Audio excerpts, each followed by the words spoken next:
절망 속에서 인도하시는 하나님을 경험하고 계십니까? 오늘의 말씀은 출애굽기 2장 1절에서 10절입니다. 말씀 살펴보기. 그때 레위 지파의 한 남자가 레위 사람의 딸과 결혼하게 됐습니다. 여자가 임신해 아들을 낳았는데 그 아기가 너무나 잘생겨 3개월 동안 숨겨두고 키웠습니다. 그러나 더 이상 숨길 수 없게 되자 여자는 갈대 상자 하나를 준비하고 거기에다 역청과 송진을 바르고 아기를 그 안에 누였습니다.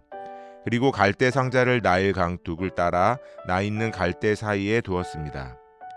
아기의 누나는 멀찌감치 서서 어떻게 될지 지켜보고 있었습니다.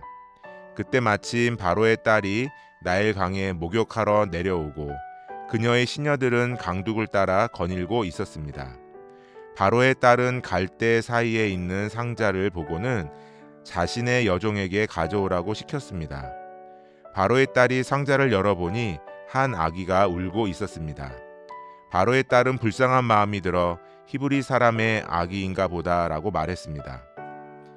그때 아기의 누나가 바로의 딸에게 제가 가서 공주님 대신에 아기에게 젖을 먹일 히브리 여자를 한 명 데려올까요? 라고 말했습니다. 바로의 딸은 그렇게 하라고 대답했습니다. 그러자 아기의 누나는 가서 그 아기의 엄마를 데려왔습니다. 바로의 딸은 이 아기를 데려다가 나를 대신해 젖을 먹여라. 내가 대가를 주겠다라고 했습니다. 그리하여 그 여인은 아기를 데려다가 젖을 먹여 키웠습니다. 아이가 어느 정도 자라자 그녀는 아이를 바로의 딸에게 데려다 주었고 아이는 그의 아들이 됐습니다. 바로의 딸은 내가 그를 물에서 건졌다라고 하며 이름을 모세라고 지어주었습니다. 오늘의 팁, 2절 잘생겨. 히브리어로는 토브로 선하다, 좋다의 의미입니다. 토브는 창세기에서 하나님의 창조 때 보시기에 좋았습니다 라고 사용되었습니다. 3절, 5절, 6절 상자. 히브리어로는 테바로 노아의 방주에 사용된 단어와 동일합니다. 말씀 이해하기. 오늘의 말씀은 모세의 출생 이야기입니다. 모세가 태어나기 전 바로는 히브리인이 아들을 낳으며 모두 죽이라는 명령을 내립니다. 그러나 모세의 부모는 아기를 죽일 수 없어 갈대 상자에 담아 나일 강에 떠내려 보냅니다. 그런데 그 상자는 하필 히브리인의 원수인 바로의 딸 앞에 도착합니다.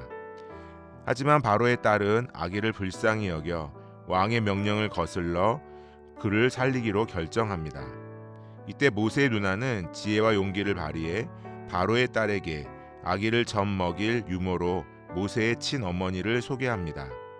그 결과 모세의 어머니는 다시 아들을 품에 안는 은혜를 입었고 하나님은 모세에게 생명을 유지하고 안전하게 자랄 기회를 주셨습니다.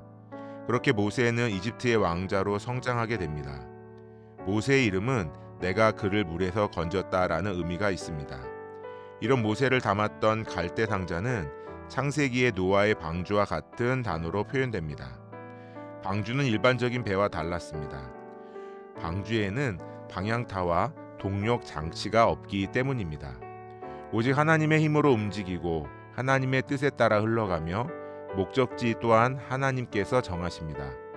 마찬가지로 모세의 갈대 상자도 하나님의 이끄심 아래 흘러가 하나님의 목적지인 바로의 딸에게 도달했고 마침내 모세는 구원을 받았습니다.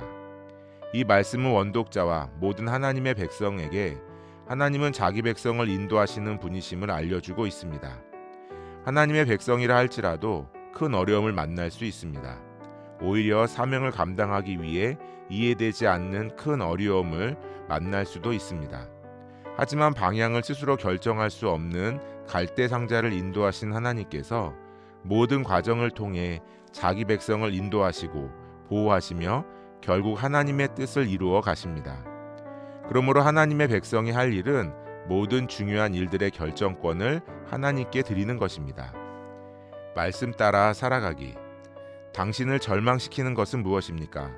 그 상황 속에서 하나님을 신뢰하고 하나님의 뜻이 이루어지도록 기도합시다. 말씀대로 기도하기.